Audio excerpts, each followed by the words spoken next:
Welcome back, coaches. This is the Football Coaching Podcast. I am Daniel Chamberlain, here with Joe Daniel, as always. What's up, Coach? I have a mustache, Coach. See that? I drew a weekend this weekend, and as some of you know, I don't really have a day job right now, so I don't go in public, so I haven't had a reason to shave it. So I have a mustache for the podcast. I mean, I go in public, but I don't shave that much. I just need to see you with a Santa Claus beard by Christmas. Can we do that? Nah, it's real itchy, and my wife hates it. And you have to get out of that pokey area, won't you? And then yeah, I know, but it's catch a cold never. for It's you. just never. I've never. Yeah, it's real thick. I mean, it's. That's why I need to see it. I've been begging my dad to grow a beard. He won't do it because he's ashamed that it's gray. Like, dude, you earned it. Oh, mine's solid gray. Mine's half gray too. I earned that. I don't know if it's gray or not. I mean, I haven't grown it out since 2014. So, I mean, I don't know how gray, but it's gray. Yeah. I mean, it's gray. I would say we could try to do no shave November on the podcast, but I have to shave like right in the middle of the month for the Army. Yeah, so I'm not doing that anyway. So sweet. Not happening. Well, it was a good week in football. We both came away with W's. Yep. So a double win Friday night for the podcast. Yep. Our kids are starting to pick things up. Our system is pretty complex in that it's a lot of RPOs, a lot of tags, very base plays. And we're talking about even reducing more. Like, yeah, let's run 3 run plays and 2 pass plays and just tag the crap out of them. So we essentially have, we have more play actions, but we essentially have 2 pass plays and we tag them, and we have our 5 run plays. And so we have this year inside zone, outside zone, power counter, and jet sweep being the outside run play more so than truck toss this year. Pretty much. I mean, that's our 5. And we're not running 5-step drop stuff. So right. Yeah, and then we just tag it. That's awesome. I do miss traditional play actions because we don't, once you go gun and then pistol, unless your quarterback is turning and like running backwards to show his back, like there's no real boot action. You either got to be not the same based. Pistol. We had some really good. The naked was really good for us out of pistol, but he's got to be. So it's the stretch naked. So he's got to go and reach for the stretch and then boot away from it for it to work. And the power pass works pretty well, but that you're getting the reverse pivot and everything. And so, but yeah, you don't get it. The play actions are much better from under center than they are. And we've been doing a lot more under center. We've been throwing under center, which has been really good. We've been running our play actions from under center, our run game from under center.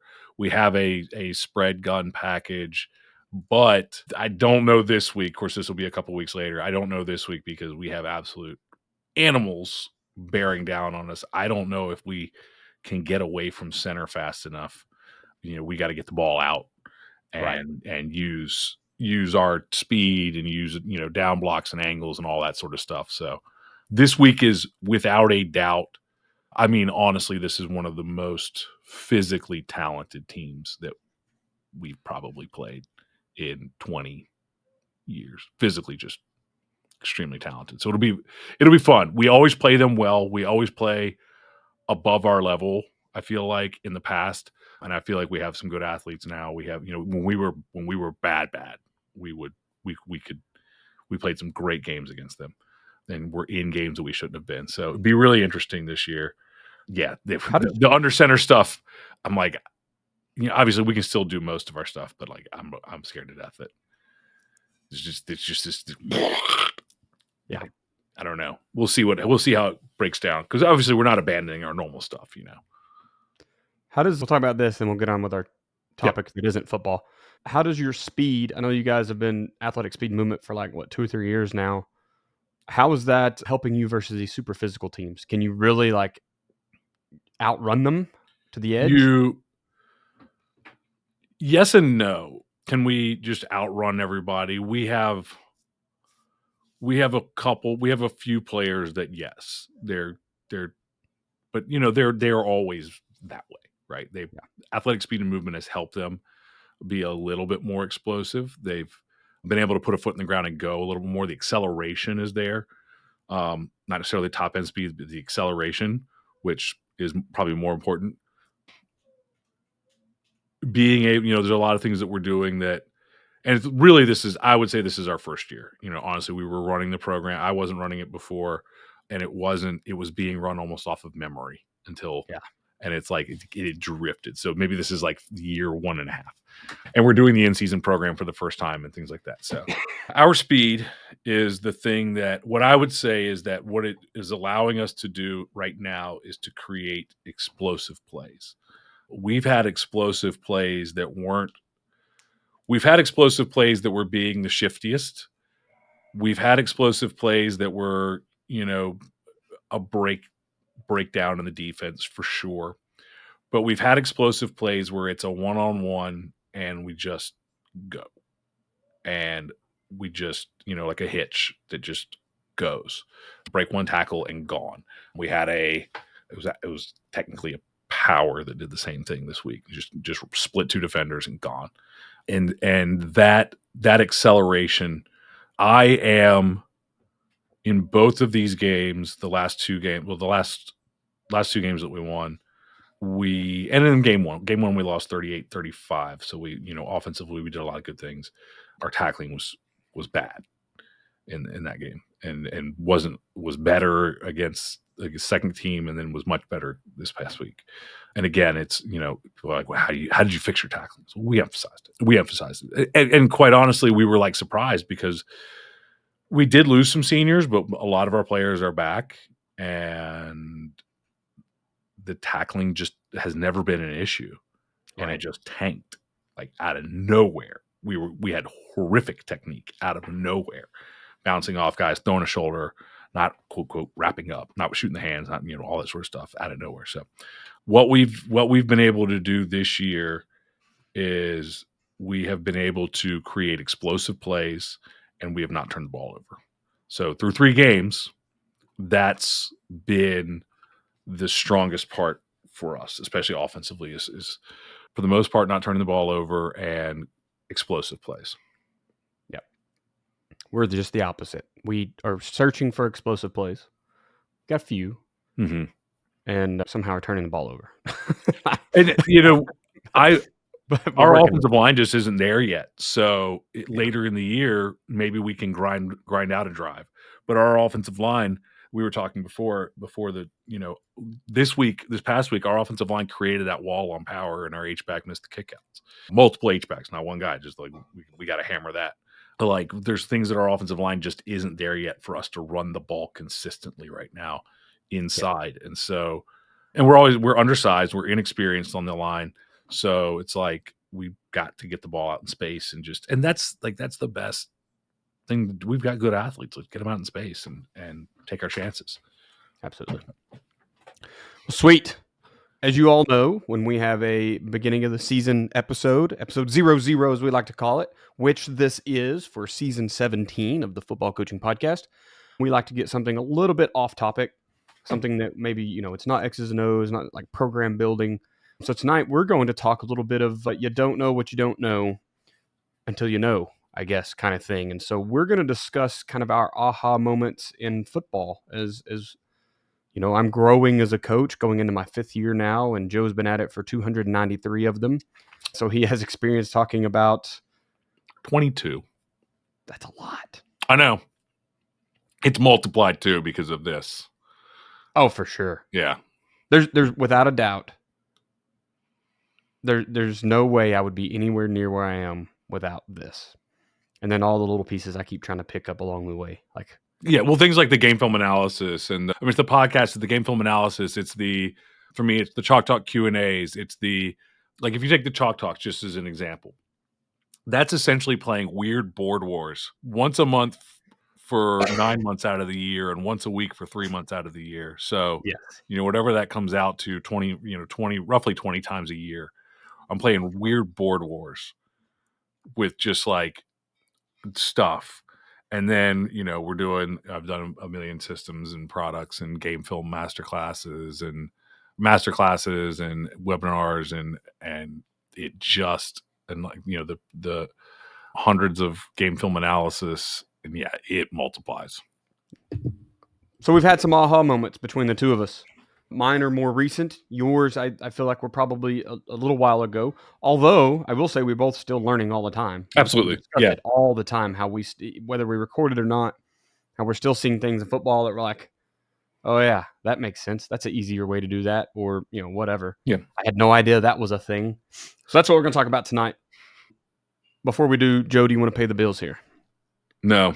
Please, if you enjoy the podcast, recommend it to other football coaches and share the podcast with them and share Joe Daniel football with them.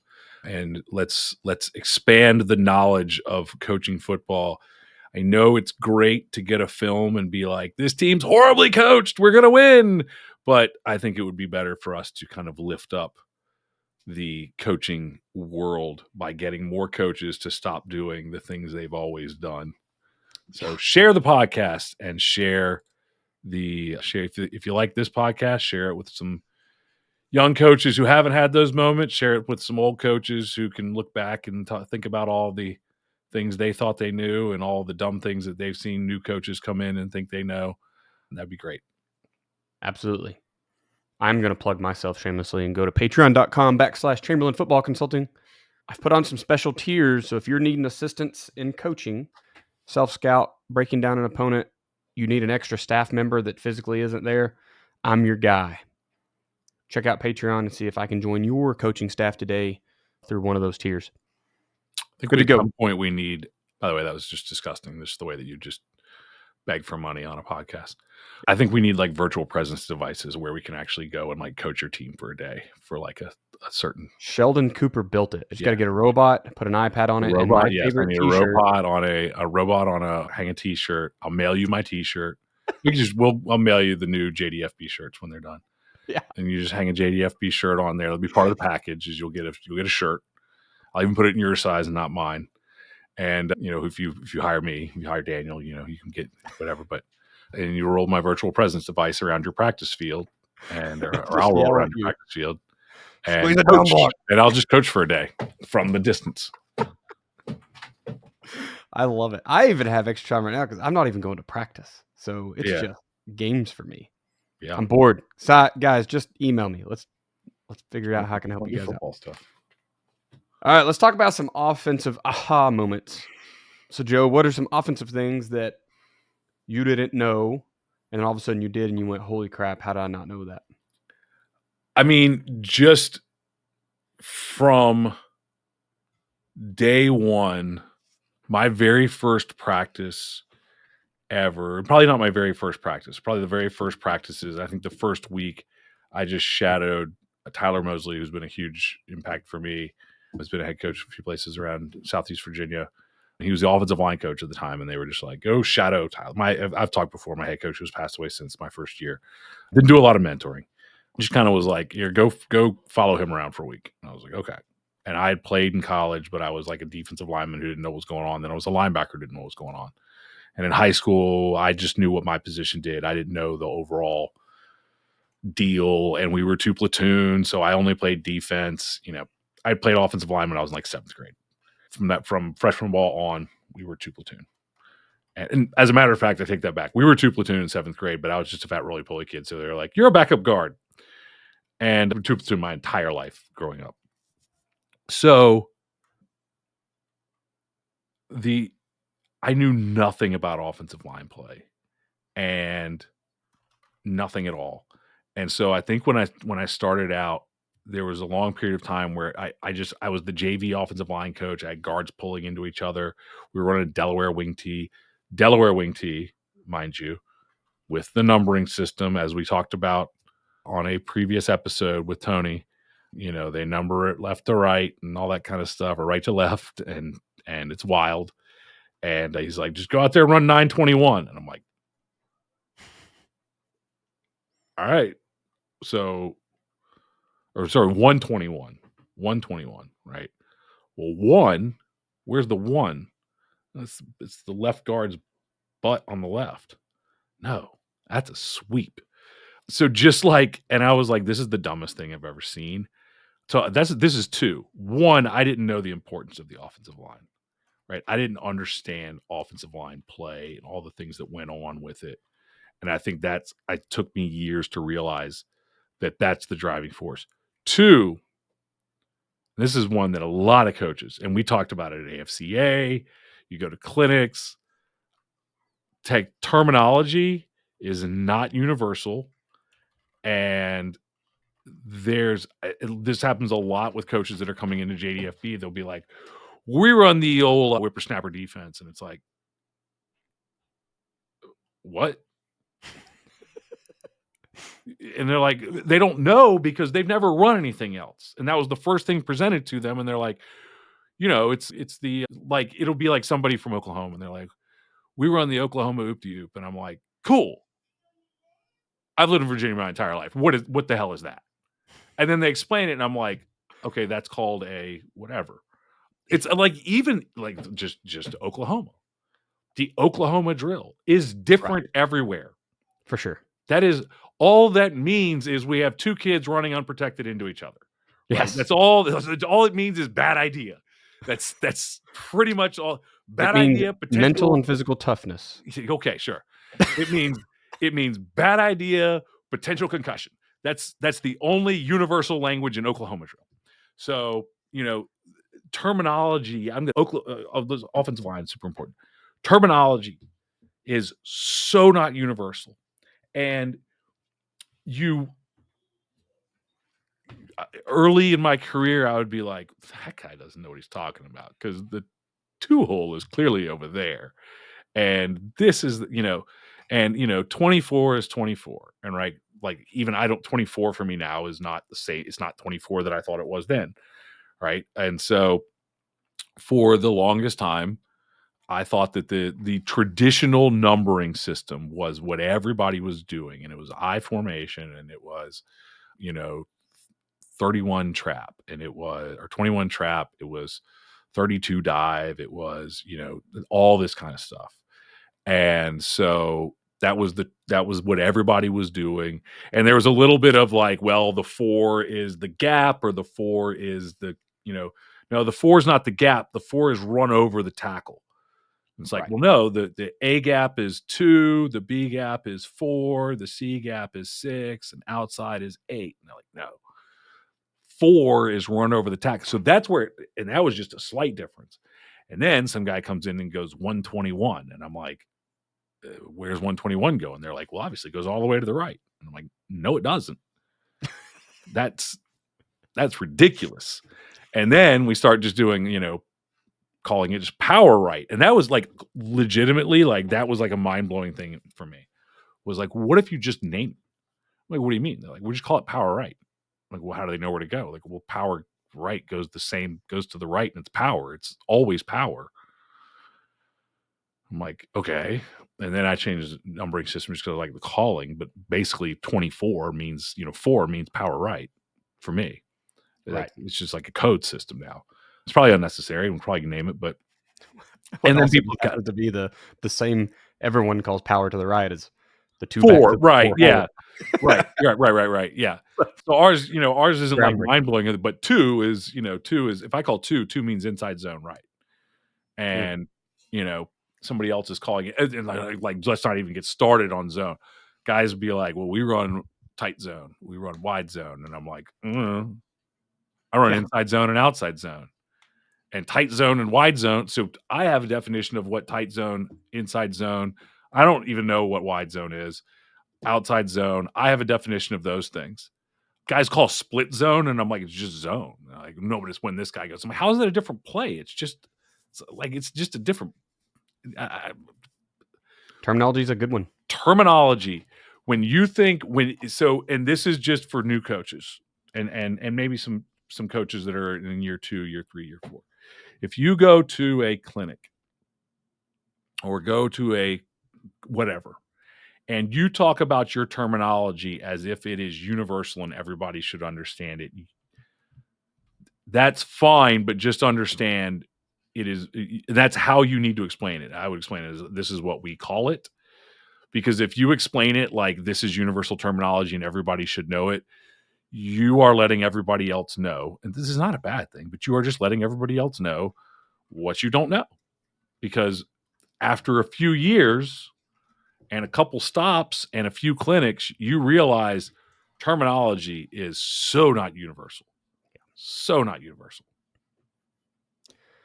Yeah, I'm going to definitely tell whatever they call it. Piggyback. Yeah. Piggyback. What's the other one? What's the tail one? Coattail would be if I was being super successful in this argument, and I'm not. I mean, I am winning, but it's only because it's one sided. If I was in the military, I'd say caveat off that. That's what we would say. Beware of that. Yeah, I don't know. The mustache on right now. Okay, I'm in the military. Terminology is very not universal. Here, don't. And so my aha moment for the offensive side, one of them, I got a few here to talk about, but the first one, just so I can just stick to what you just said, is how everything is just concepts. And when I got done looking at, instead of trying to look at like a pass play and tag every single route that was ran, I had to use my big brain move and go, all right, 3 out of the 4 of those routes look just like these, or even 2 out of 4, right? Right. So once I started seeing concepts, power is a concept. Gap scheme, honestly, is a concept, and we tag it up to get different people to be pull, kick, pull, wrap, but it's the same thing over and over and over again, right? Zone concepts, gap concepts, and passing concepts, and that's all there is under the moon. Right? People wonder. People will ask me, like, well, not ask me. They'll be like, especially when they don't know football. I have taught a woman in the Philippines who I don't know has ever seen a college or NFL game. Has seen a lot of high school games now, but I don't know has ever seen a college or NFL game. Taught her to tag plays. Yeah. We had to teach her football? No. Taught her pattern recognition. That's it. So when you learn to start recognizing, I had that realization, and you're right, I had that realization in about 2005, 2006. I had a Landro Blue Box. I took it home with me over the during the summer because we couldn't watch film. Those of you who are old enough to remember the Landro Blue Box, that was the first real way that we could have a video analysis tool. But it was literally a computer in and of itself that we would load the film into the hard drive, and it had a software that we would use to tag the film. And so then you would take the blue box and you would hook it up to the computer or hook it up to the TV. And that was the first way that we had to actually get video analysis software. And I took the Landro Blue Box home and I watched Dinwiddie, who had just installed in the last couple of years as of that time, the Tony Franklin system. And I was watching it and I was like, and I had also just done like a full summer study deep dive on wing T. And I'm like, and they're spread. And to everyone at that time in our district, again, it's all I and wing T. This is sorcery. Right. And I'm like, they pulled 2 guards.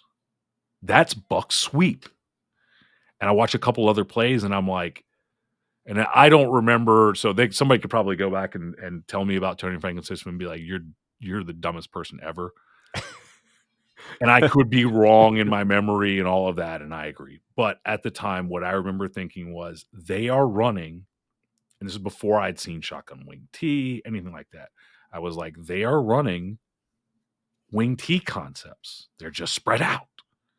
And that was the aha moment for me, was like, they just took wing T and ran it from this formation that everybody else is running zone read and jet sweep and stuff from. And I was like, oh my God, like you could actually do that.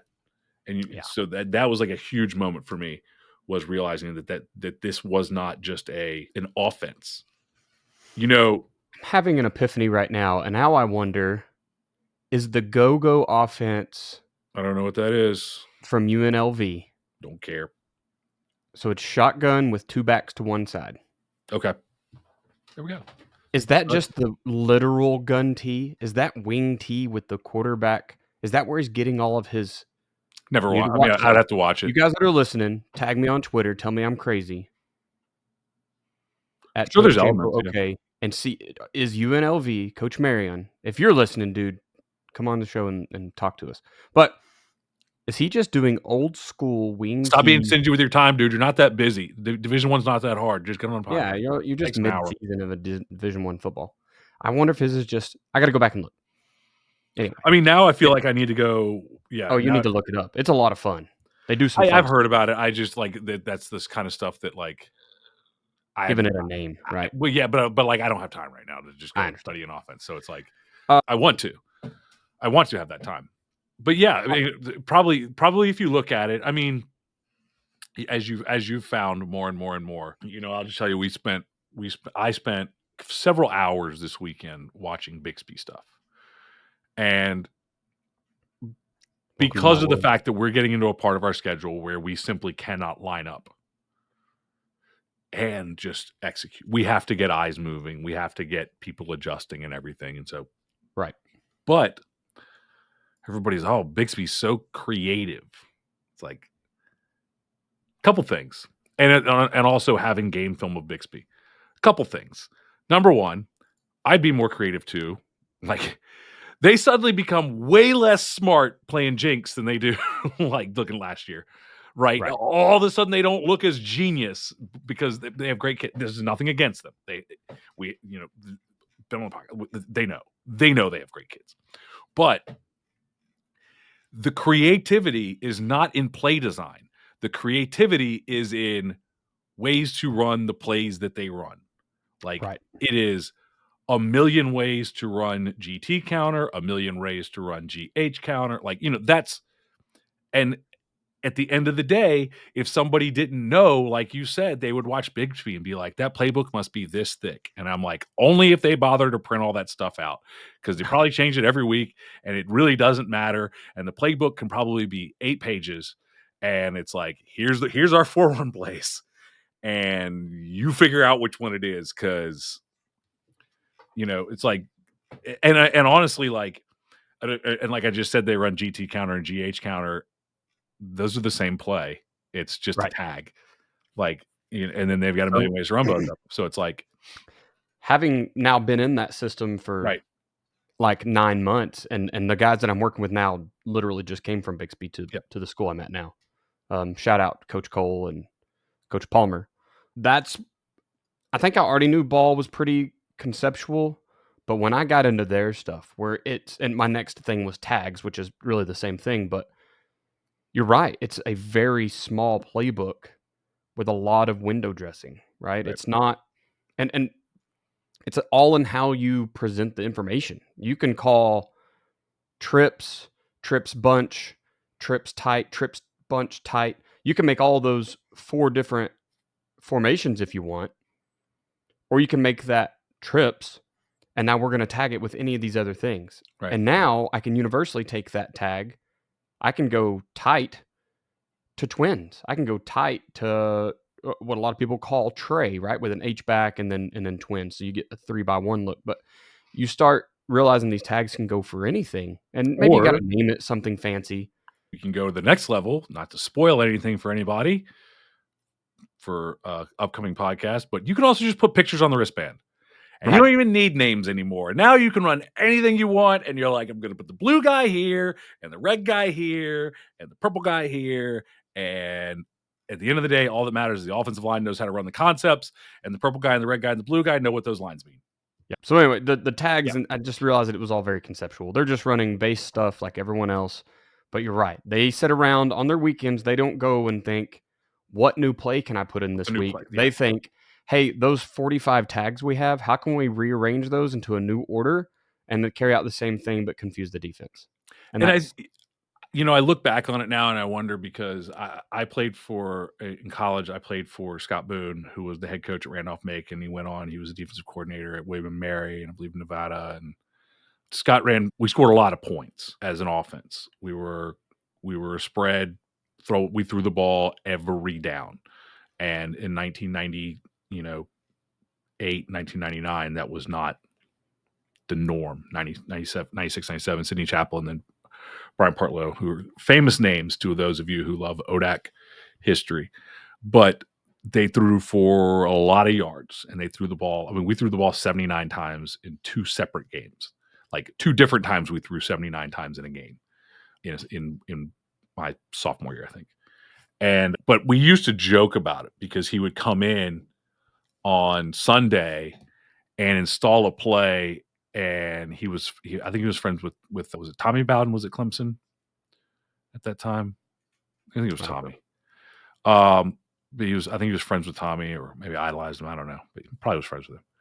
And come in and be like, Clemson ran this, and he would install the play, and we would all be like, who just comes in and installs a play from Clemson like every week.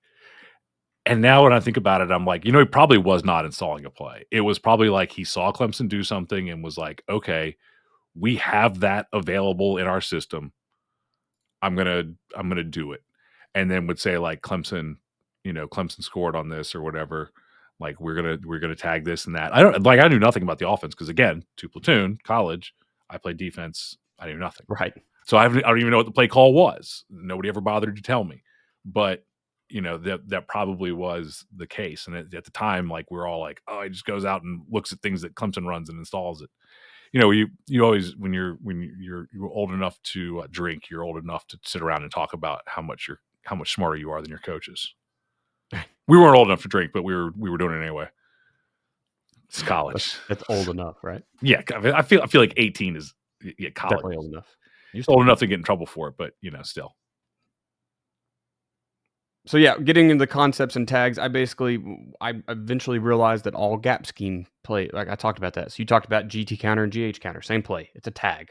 Power's the same play Power too. is Yep. really the same thing. It's just a tag. You swap the sweep, blocking same responsibilities. play. Yep. You look at pin and pull, right? It's the same thing. It's just a changing the tag. So the kids, who's pulling is different. We're not changing anything. And once I realized those concepts were the same, that allowed me to minimize my blocking rules. So I don't have all these crazy rules, right? Everything's gap down backer or some variation of that in gap scheme. I change who's pulling. So like you change the job of a couple people. Another super aha moment for me on the offensive side was numbers, leverage, and space. And I actually learned it being a defensive coordinator. And then the space thing, not as much. It took me a little longer to pick up like how to pre-snap identify space. And I kind of pulled that this year working with Cameron Palmer because that's basically got to ask him, like, how do you turn on game film as an offense and read game? Like, what are you looking for? Because I have never seen anybody with a super objective way to break down a defense, right? He has it. And I was like, okay, cool. So how do we do this? And it's just the same thing. It's numbers, leverage, and space. And kind of once I realized that, the 5x5 principle makes a lot more sense, right? Because it's leverage and you're taking away space. Not as much numbers because you're already on that side of the center or already in that gap. Your numbers and gap sound. But now it's what else can I take away? Start looking at, your coverages, reading corners, like what coverage are you getting? It's the same thing, right? It's leverage and space. I've got to have leverage to get to my zone or dead man zone, right? That 3 yards to 6 yards. Quit playing your DBs 3 to 6 yards. Dadgum. Press or freaking be at 7. Yeah. It's just space and why, right? It's kind of the attaching the why to those spaces. So once I learned how to be number sound on each side of the center, once I learned how to give my players good leverage on defense, and now I'm trying to help my offense have the same thing against the defense, right? And then reading space. Football just opens up, man. It truly does. You realize like none of this is that difficult. I just need to put the ball where there's space or where I have numbers or where I have leverage. Yeah, It doesn't matter if I'm an inside zone coach or a power coach. That crap don't matter. The difficult thing becomes getting the 16-year-old to get the ball into that space in ways that aren't completely obvious and the space closes and all that sort of stuff. Yeah. Which is where the tags come in, right? Sure. I love that attaches it right back. How can I create it? And then the very last thing here on offense, but I just realized, and it actually goes for the defensive side as well, but our schemes are no different at the Pee Wee football level than at the NFL level. There's no difference. Power is power. Counter is counter. Verticals are verticals. Quick game is quick game. There's nothing different between the two. Now, obviously, talent is a huge difference. Obviously, how much of it you can use at a time due to availability of the players and how much they're focused on football is different. But all the rest of it's the same crap. Yeah, and I mean, when you're talking about, so people will ask me, will this work for 8-year-olds? And I can tell you that yes, we have some very no, will it work for 6-year-olds? I just don't even know that you can, because the limitation becomes the development of the brain. Right. And the body, again, it's all leverage and like you said. So when we're talking about will power work? Yeah. Down blocks are down blocks, kickouts are kickouts, wraps are wraps. If you put your inside shoulder on his outside number, you drive him down, yes, it's going to work. Right. The limitation is how much time can you invest in teaching power to an 8-year-old? How much, and again, you have to compartmentalize that. You're not teaching power to an 8-year-old. You're teaching an 8-year-old how to down block. You're teaching another 8-year-old how to kick out. That's why I always say just run it to the right and run counter to the left. It's not So we've done it for years. And so we look at that, the actual plays. I used to get that question and be like, well, I don't know. And now some of our biggest success is with the middle school level, because what I realized was they're just tiny humans. Right. So the issue is simplifying the teaching, which is either teach less or get better at, conceptualizing. Take away what ifs. So the very first thing, let's say we want to run power. When I run power at the varsity level, I say, okay, if the guard is uncovered and the center is covered, then it's going to be a tiger call. If the guard is covered and the center is uncovered, it's going to be a bear call. If the center and guard are covered, it's going to be a down block, down. Okay. That's 3 what ifs that my offensive line has to go through. It's only 3 and it's not going to change. And it's going to be those 3 for the rest of their career.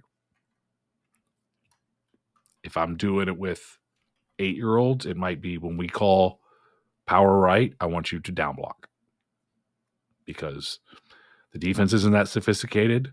They don't know where they're going to be, right? Right. And I'm not going to, they don't even know where they're going to line up. So everybody just down block, and we're going to get that 80-20, right? That's the 20% of teaching that's going to give us 80% of the results. Yep. And so we're good with that. So it is, how do I simplify this for younger kids? How do I simplify the passing game? Well, if all I can do is throw hitches, fades, and slants, and then tag those, I can throw against any defense you can put out there. And so all I'm going to do is throw quick game. We're not going to throw deep out with a 10-year-old with a middle schooler. We're going to throw quick game. And he's going to learn to recognize hitch is open because that guy's 8 yards off. Fade is open because that guy's 3 yards off. And if he learns to recognize that, again, the 20% that matters out of the entire playbook, we can have a great passing attack with a bunch of 12-year-olds doing that. Yep. So, and a play action here or there.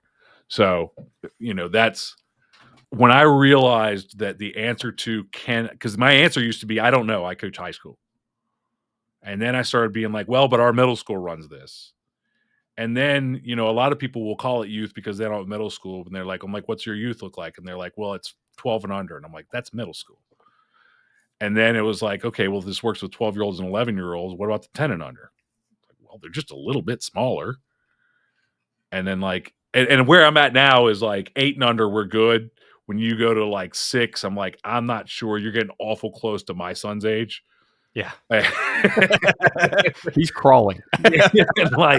He cannot run power. My son doesn't do left and right, so I don't know. I remember when my nephew was I don't know, I want to say he was 7, and he got on a FaceTime, and his aunt or uncle said, can you help him with this? And he shows me his playbook. And I said, nah. And all I said was, I looked at it for a minute and I said, okay, whatever this thing is, they had a name for it. And I said, it's something, something, something right. I said, he was a running back. I said, you run as fast as you can to the right. And it's something, something left. You run as fast as you can to the left. And it's something, something dive. I said, it's like you're diving into a pool. Just dive. And then there was something, something counter pass. Like, and I was like, just look at the coach.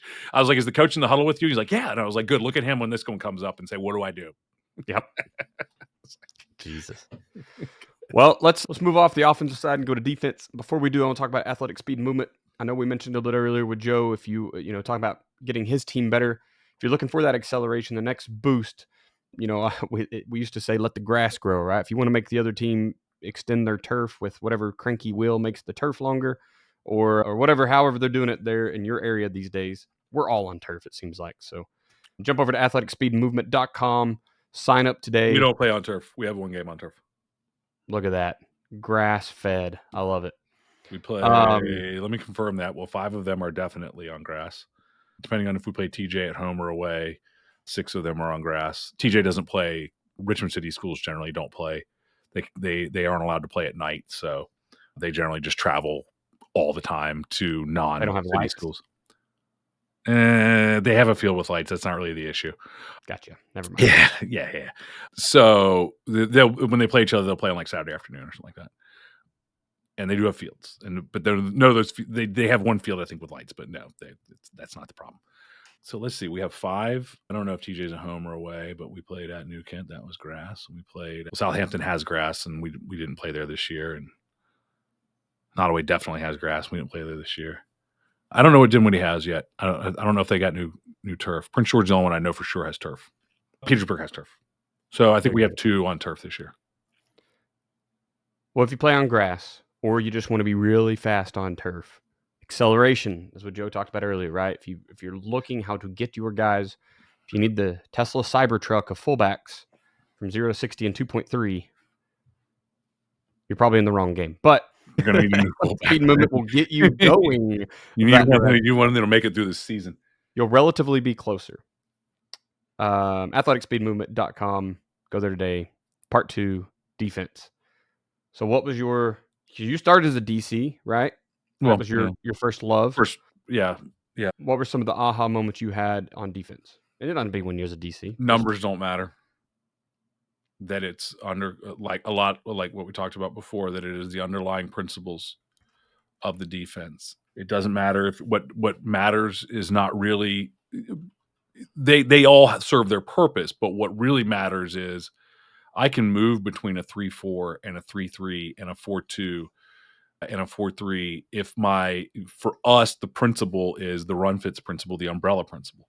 If that stays intact, right, that none of that impacts the coverage, right? The coverage is impacted by, the coverage in the front have to match, but I can match any coverage to any front and theoretically be okay. We've talked about I don't like the 4-3 with cover 3.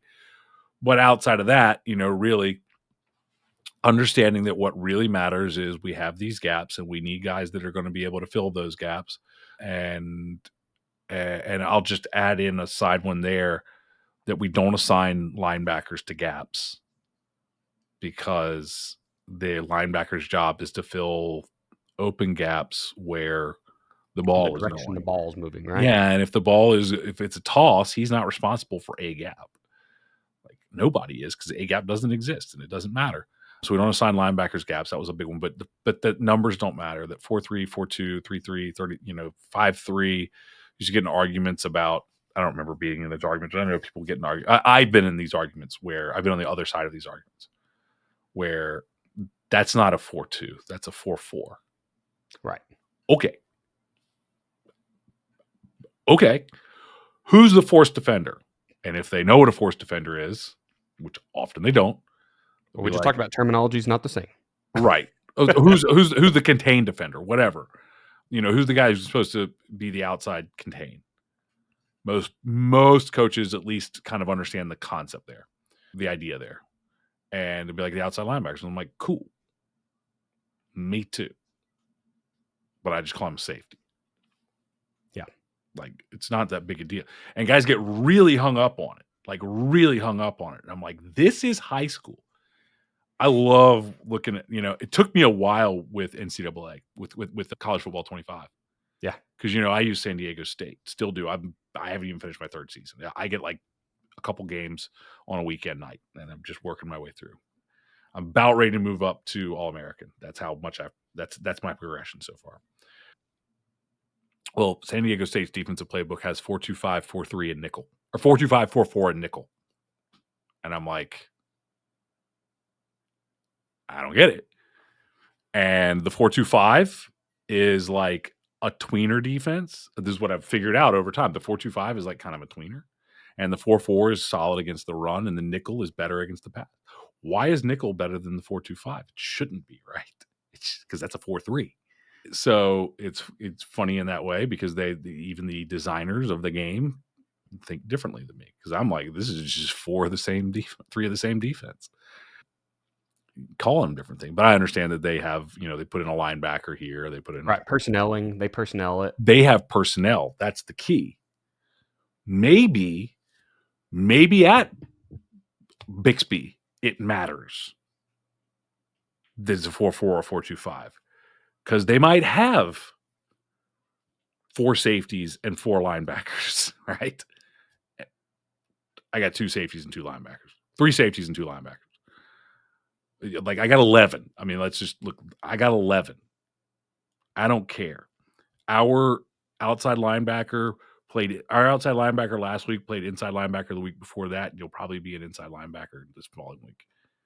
We're 11, baby. just trying to get 11 on the field that can get to the ball. I was going to ask you if the numbers was front, and then you clarified. So yes, numbers, the fronts don't matter. Right. Yeah, that's what I mean by numbers don't matter. Yeah. Numbers matter as far as count and all that stuff, but the numbers that everybody is like, we're a 4-4, we're a 3-4, that doesn't matter. You can be anything you want, as long as the subtle difference between lining up, head up, and slanting, and lining up in a shade is way less impactful than when people will install a 3-4 and install it as a whole new defense on the back of their 4-2 or whatever.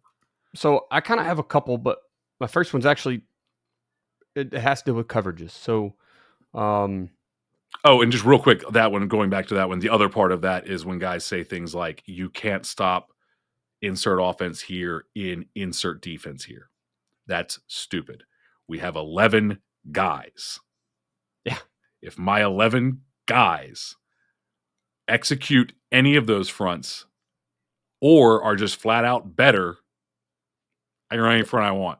The idea that like, we destroy that. We destroy a 4-2-5. Okay. Let me get them. I think, honestly, going back to how your numbers don't matter, it's like people run the 3-4 and they want to pretend that it isn't, it doesn't very often turn into a 6-2 because the way everybody's coaching it nowadays. I mean, excuse me, 5-2. Yeah, it's 5-2. And it's the same thing, but people will fight tooth and nail. Coaches gatekeep fronts and coverages, and I don't know why. When we tag it, we always tag it as, in our system, we tag it as a 3-2 no matter what, because I just don't even want to have the discussion. There you go. And then it's like, once you get on the offensive side and you go, I can manipulate what you want to do by just going ace, just having 2 tight ends. Yeah, I've been doing. What the hell are you even doing? I can make you into what I want by moving a tight end in. Then that's what I love about the 4-2-5. That you want to bring a tight end, great. I'll go from a 5 to a 6, and away we go. Right. Who cares? If you go too tight, we got to talk about an underfront a little bit, maybe. But who cares? Anyway, one of the realizations I had, and I don't remember if it was you or Dominic Franks told me, I started thinking about like trips coverages, and then quads came up. What if they put 5 to the same side? What's your check to empty? And I very quickly realized, like, of course, in the JDFB system, we have a trips check. Not everyone does that. That was something I learned later, was that you don't even have to have a trips check, but it is very simple to do. Mm-hmm. You can just run whatever the hell you called. You just got to teach your kids how to beat 4 verts from trips, right? Well, right. You can either check it or you can have built-in adjustments. It's like when Dominic Franks was on, we said, what's a defensive play call sound like? And he was like 1 or 3. Right. But they ain't lining up and just running spot drop country cover 3, right?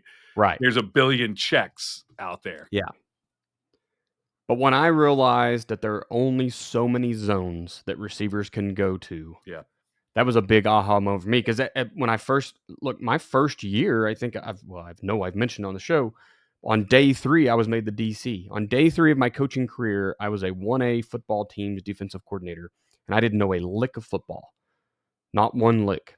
So, you know, when I see trips at that time, I'm trying to cover every receiver. When I see quads, oh my God, how am I going to get that many people over there? Now I've kind of just gone to this like, I'll carry a trips check, but I'm not carrying a quads. And my empty is the same as my trips because I've already made sure it was sound to both sides. If you don't count the running back, 2 are away from your trips, you're already screwing up anyway. So you might as well carry a check that covers him whatever way he goes, right? We talk about speedo to the weak side. I'm going to test your trips check real fast. When I realized that you can put all 5 eligible receivers over there, and of course one of them can't run down the field because of he'd be on the line of scrimmage covered up, but there's still only so many zones they can run to. They're going to run vertical or to the flat or into the hook / curl or into the center deep. Like there's only so many places. And then they're going to start getting on top of each other. The number of zones on the field don't change when the number of receivers changes. That's right. There's 6 underneath zones and 4 deep zones, and that's it, period. Yep. So as long as your players, your best 11 can actually guard their zone, you're going to be okay. And there's where And then we run into personnel. Well, there's where things like guys will run 5 verticals. And I'm like, there's no such thing as 5 verticals. You can't, right? On one side. But you may get away with it. You know, one of the things is like if you run 5 verticals and they jam one of them, it becomes 4 verticals and now it still works. But like the actual concept of 5 verticals is like you're going to, especially if it's a man, that would be horrible because you would pull 5 defenders into the deep 4 zones. And then like, God knows if it's 2-man, now you've got 7 defenders in the deep 4 zones because if you run 5 verticals, guess what you don't have? Checkdowns at all. Nothing. My last point, and it's kind of multifaceted here, but it's just, I think coaches, the quality of coaches matters more than scheme. Kind of going back to talking, trips check, quads check, empty check, etc. But more so, I see it in man coverage on the defensive side, right? There are coaches that are terrified to go man, and I know why. It's because they don't know how to coach press man. So they stay in catch man. And I think catch man is the one coverage I will throw out of football and never miss it. But I guess if you play far enough off, great, and you're just giving up pitches every time. I don't know.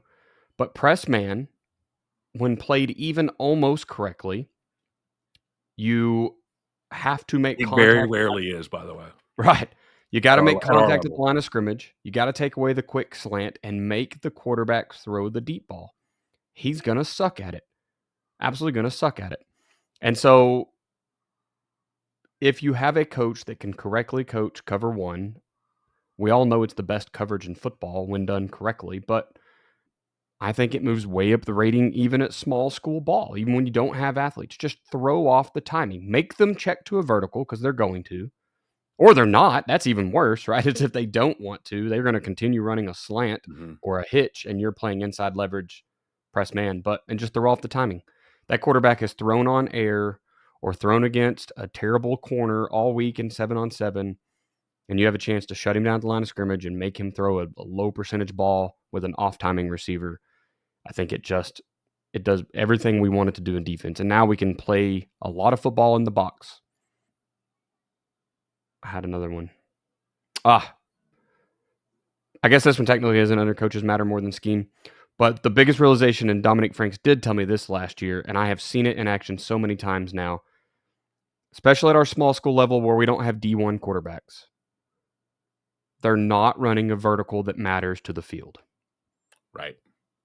No one's going to run a guy out on the numbers opposite or into the field, opposite of the hash the ball's on, and run him on a vertical and have a quarterback that can get it there. It's just not going to happen. Doesn't mean you don't defend it, but you can definitely solo that dude up and just stay over the top of him, and you're going to be okay. Yeah, you can go one-on-one. Now, there are quarterbacks who can get it there, but you're right. You can go one-on-one because it's a harder throw. It's a longer throw. You have to recognize what the hard throws are, and you don't want to double a receiver to the field because you have the added advantage, unless he's just wild and the quarterback's just wild, but you have the added advantage, not on a fade ball. You might, if you're going to throw a look to him or something, but you have the added advantage of he's got to put the ball up. He's got to really put it outside. You have sideline help. You have distance help, all of those things. It does have there's a lot of negatives to throwing that ball. And so much so that, like, I think a lot of OCs will scheme away from it because you don't want to waste a player. Now, sometimes they do, right? If they have an absolute stud at slot, they want to run a vertical with a terrible receiver so that they get a flat open. True. Because you got to go with it. But you can see that pretty quick if you break down hit charts and stuff and see where they're not throwing that ball. Yeah, often you don't see enough. You won't see enough of those throws, especially if you run a different coverage. Like that would be that would be a quarters beater type of concept, and you might not see that if you don't. We go cover 3 on your opponents. The previous teams will cover 3. Dom even talks about like at the college level, absolutely. He was 6A1 football as a coach and a player. He was he was in the NFL, and he still was talking about to the field.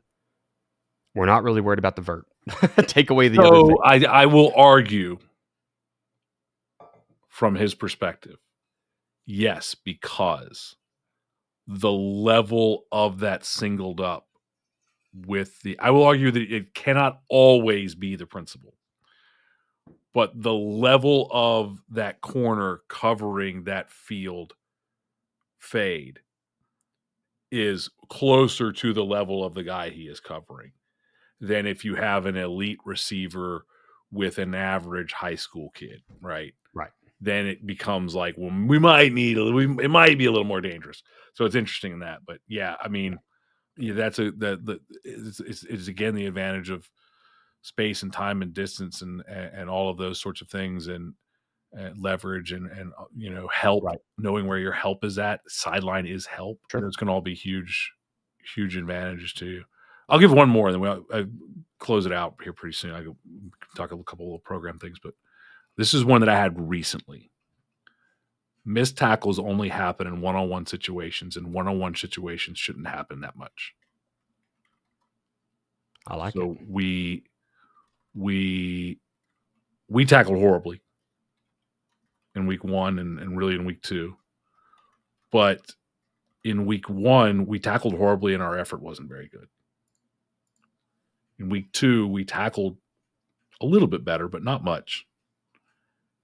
And our effort running the ball was much better.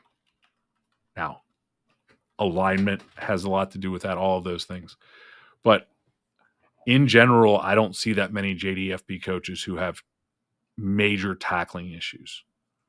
And that's one of the reasons I think that after a few weeks, if we do game film analysis, after, say, week 4, week 5, week 6 of a new school, they start to have a lot less tackling issues because alignment improves, key reads improve, kids know what they're doing, so effort improves, and you have a lot more 2 or 3 guys there than 1. The talent of the athletes doesn't change, but if you put one-on-one in space, that's a losing factor.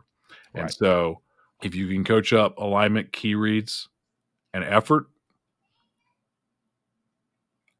then there's still the element of you get what you emphasize. Like our kids' tackling was so bad because they just weren't even they were just throwing shoulder blocks. Like, I don't know where this came from. Like I said, it was never a thing. I have no idea where it came from, but when it came in, it was an epidemic. And I think I say this because I don't know what's going to look like, but I hope that we've repaired it. At least we are beginning to, by emphasizing this in practice and working that tackling every single day. Not that we never tackled, but it is the first thing that we do now. Yeah. But also with the effort, the alignment, and the key reads improving as these guys are learning the defense, there's more of bad tackling turns into a 3-yard gain instead of a touchdown. So I have a question about, have y'all started practicing more like vice tackling, like ensuring? I hate that stuff. Is that something you've taught at all? Just ensuring you always have an inside and outside guy. Your system takes care of it with force and spill and an alley. Yes. But often we find force ends up solo waiting on alley. So how is that? So yes, we do some drills that are that stuff. They're not mine. I am of the opinion that should be a natural extension of the defense. I do like we do the 3-man pursuit, and I don't mind working that stuff. And when you're having issues like we are, sure. But you're right. In my general opinion, that should be a natural extension of the defense. Right. And if I would rather focus on key reads, fit, meaning umbrella fit, I'm inside or I'm outside, than worrying about there should always be an inside guy and there should always be an outside guy. Like we used to do that. We used to be like, first guy there's got to be outside, second guy's going to fit inside. Third, and that was we used to no, this is an outside fit guy. Trust that his butt's going to be outside. This is an inside fit guy. We have one adjuster, and that's the free safety. Yep. But honestly, until he gets it on running the alley, he's an inside fit guy. And just widen the strong safety, weak safety out more. And until they get it right. So much can be fixed by alignment. It's like if you keep losing the edge, put them wider and wider and wider. Quit making a short edge. Because that is a killer. That is a killer. Now, keep making them wider until then you have to teach them too wide. This is too wide. This is, you can't. We have a horizontal seam. You have to teach them vertical seams. So it's never anything, but that's so much more important than anything else. So much more important. You will win so many more games. I say that knowing that our force has been terrible and I'm the worst football coach on the planet. Let's get into the program side here and start trying to close this thing out. What just overall football program, big coaching picture, aha moments have you had?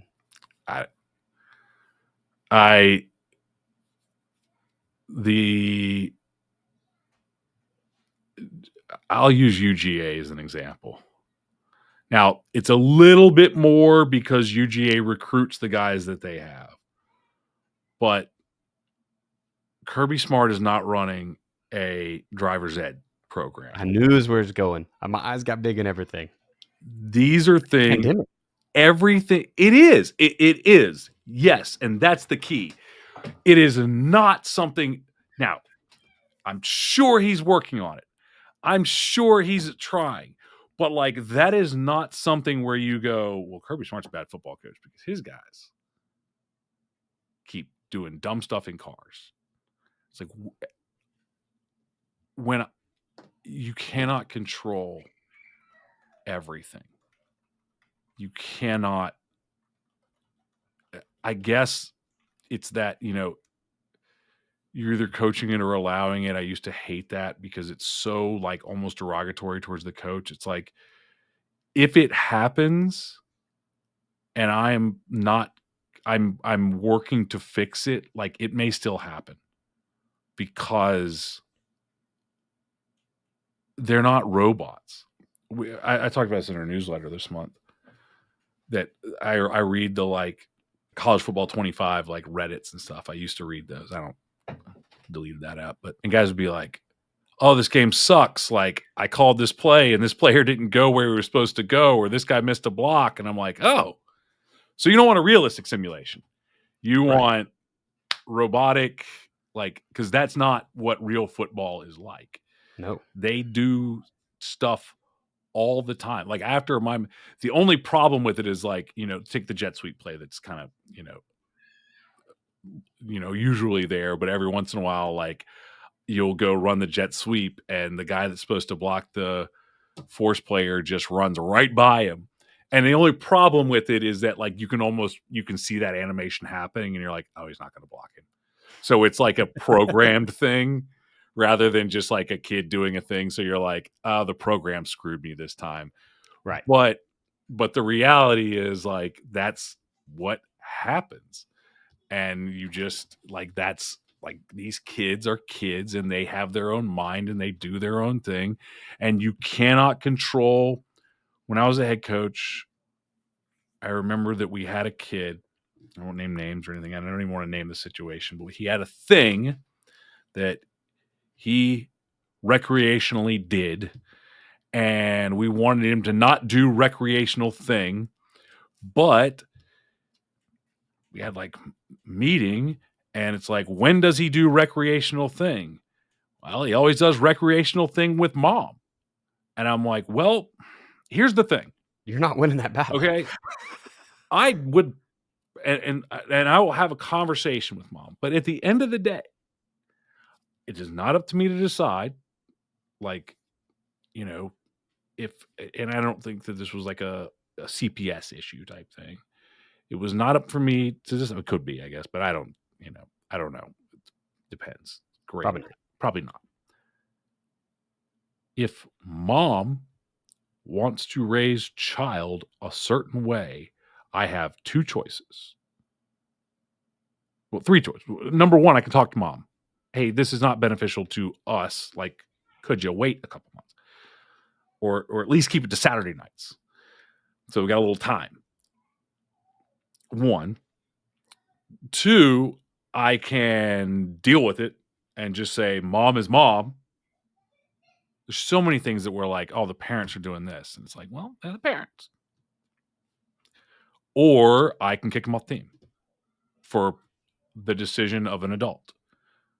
Because so like we just don't have the control that we want to have. We don't have the control that people think we have.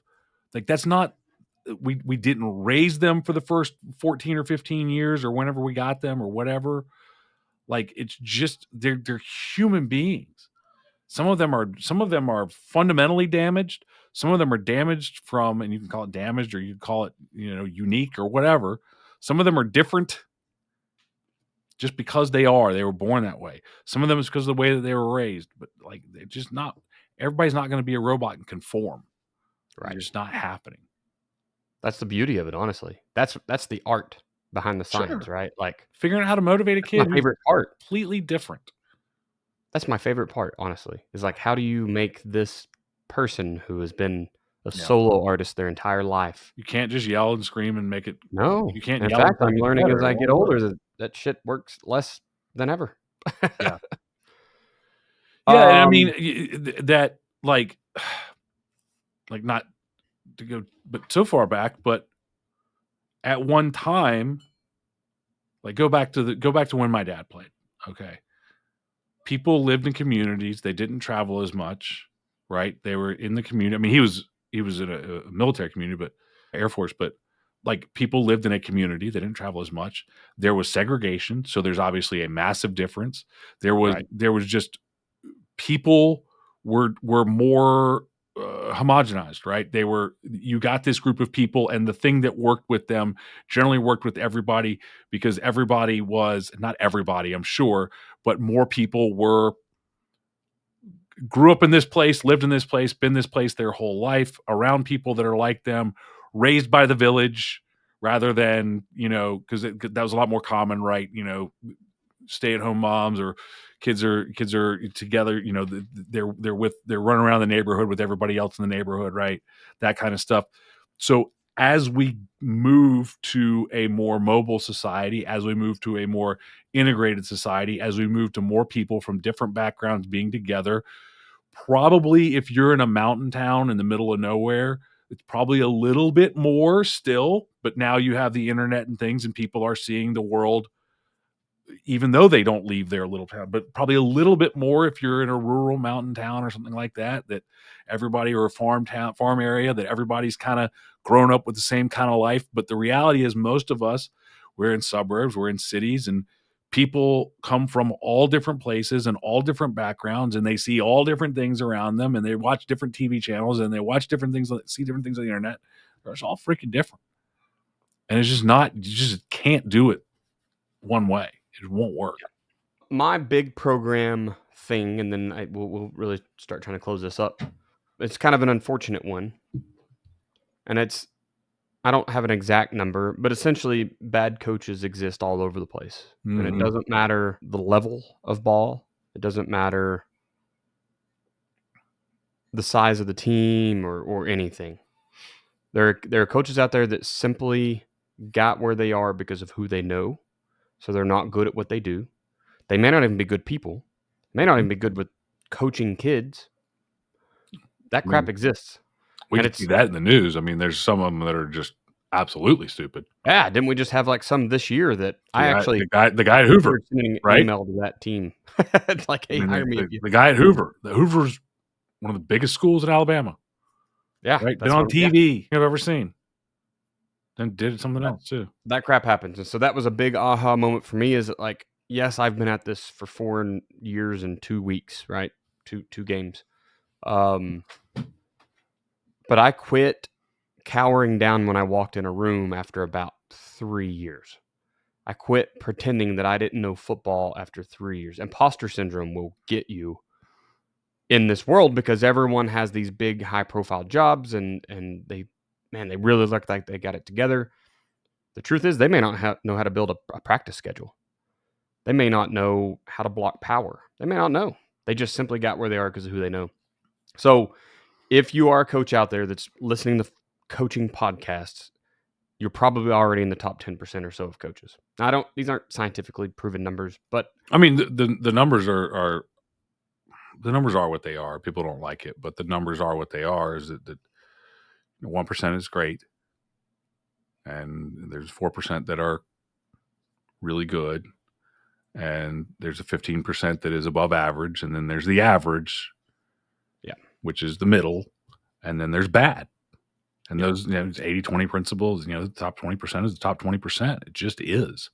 yep. And then there's a bunch of average, and there's a bunch of average, and there always will be, and then there always will be bad. There always will be real bad. And it's how you define it, like I said, how you define it that will shift, right? The top 20% of scheme coaches might not be the top 20% of motivators. They might Yep. not be, it might be the bottom 20% of motivators. It might be the bottom 20% of people that are doing the things that are really right for the kids, right? Yeah. Or in it for the kids. You might have the top 1% of winning games be the bottom 1% of developing kids and doing what's right for kids.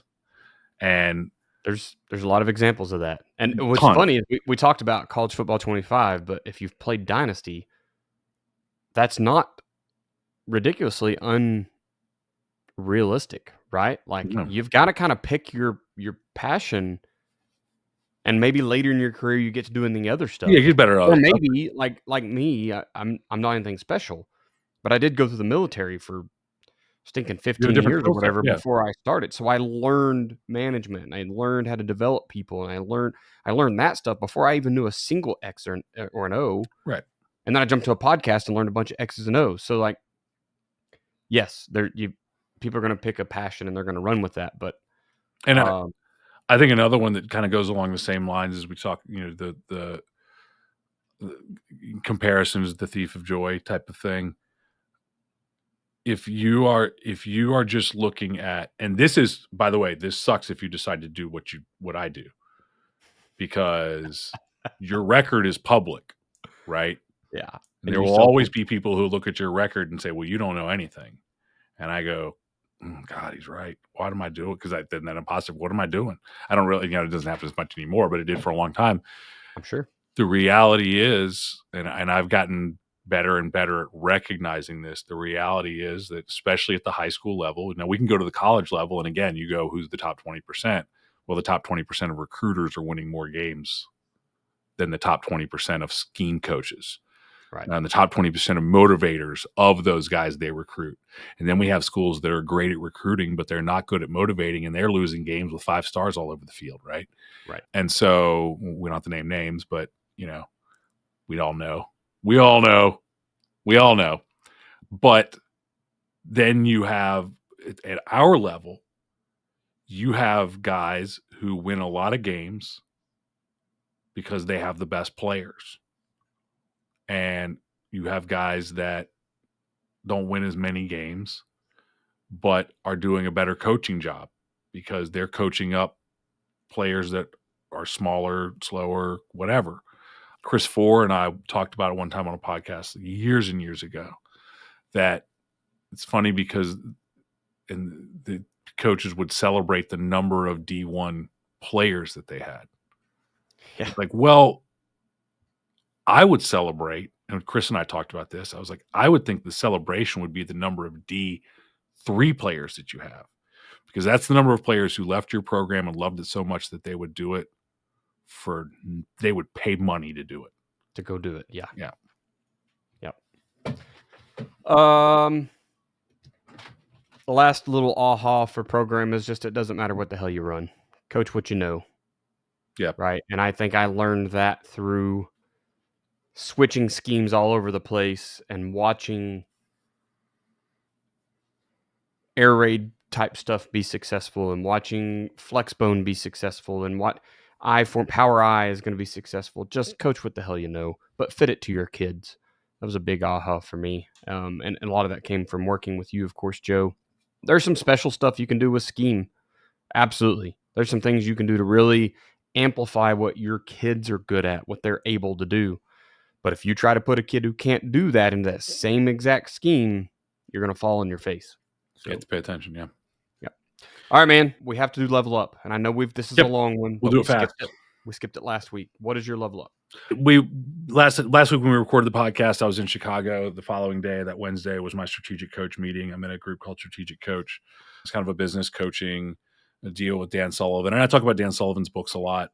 And if any football coach who's not a business guy has read them and could just give me feedback, we even talked about it in the meeting. It's like, I think these would be so valuable for football coaches. Just reading the books. You don't have to go join Strategic Coach, but read the books. Read The Gap and the Gain first, because I think that we're all football coaches. We are all constantly measuring against the ideal and not against the success that we had. Read The Gap and the Gain. Read Who Not How. Read 10X. These kinds of things, but especially I read Gap and the Gain.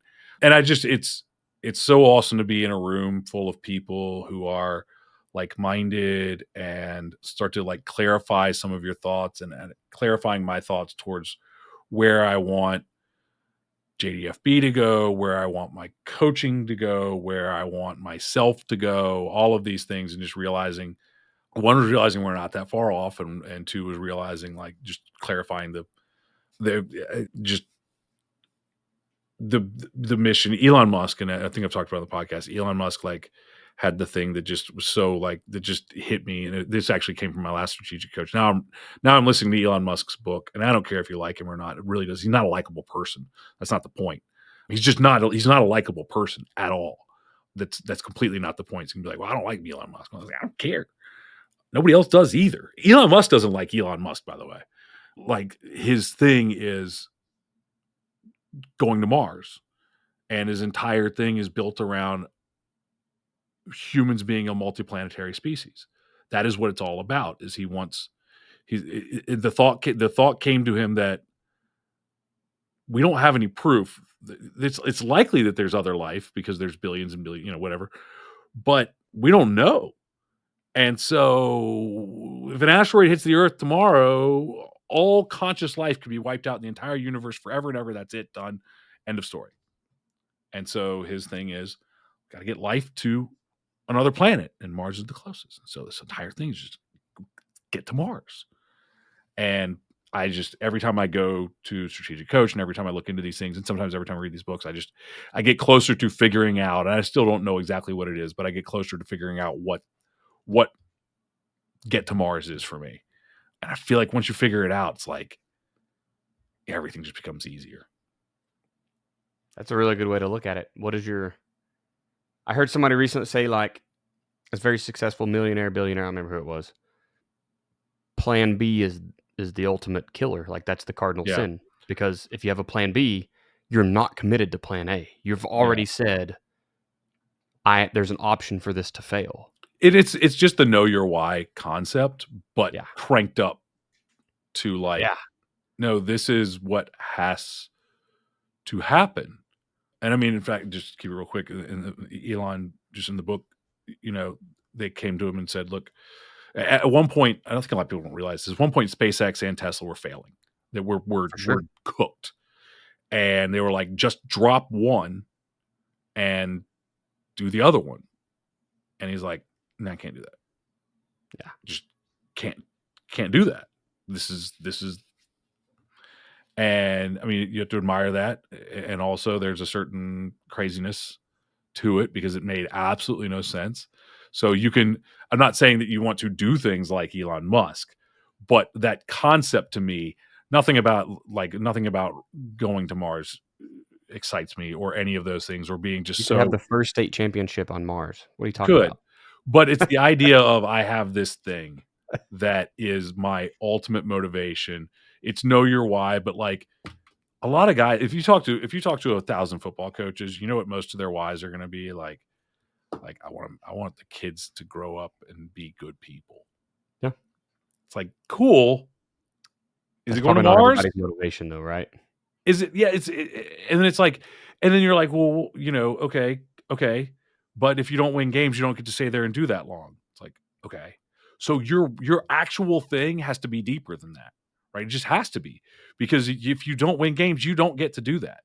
You have to leave, at least at the high school level. Maybe you can be a youth coach for 100 years and nobody cares in the community or whatever. Just happy, they're just happy. The dads are all just happy they don't have to do it, and so maybe that works. But like, there's something deeper than that, and some football coaches, I'm sure, have it.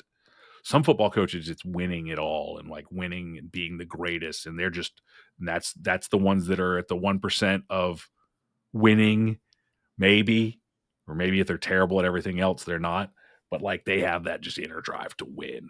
I don't have that. Like that doesn't drive me. So it's something. I don't know what it is. I'm getting closer. Figuring out what your go to Mars is. I Now hope I you gotta figure start it out thinking before I'm about dead. that. My level up is kind of a sad one. It's not even really sad. It's just it's a shitty situation that it had to happen. If you all know that I resigned a position as offensive coordinator to start this season after like spending spring with them and summer and closing in on August where we were supposed to go start practicing. And guys, you all have been there, I'm sure, in a situation you were like, should I stay here or not? What are my options? What is the outcome? My God, I lost nights and nights of sleep over this whole situation. And I eventually decided to, in fact, the morning I resigned, I was up all night long, could not sleep because I was battling with this decision. But I decided to really put it back on my morals and what I believe as a human, what I believe as the right thing to do. But it still wasn't easy. In fact, it sucked. Luckily, this podcast exists, and a coach who listens to this podcast became a new head coach this year and needed a analyst. And he happened to take a guy with him who I got to coach against last year, and it worked out great. Well, kinda. I don't have a teaching job, so I'm still broke as shit, but at least I get to coach football. But go to patreon.com and give me some money. I'm broke. But I found out in the last week or so that the other coordinator from the same staff also resigned. And it was a lot of the exact same issues. And you may say, well, how does that help you? Justification. When you rest on your morals and everyone else continues going the other way, when you go against the grain, because everyone did it because it was the easy thing to do, man, it sucks.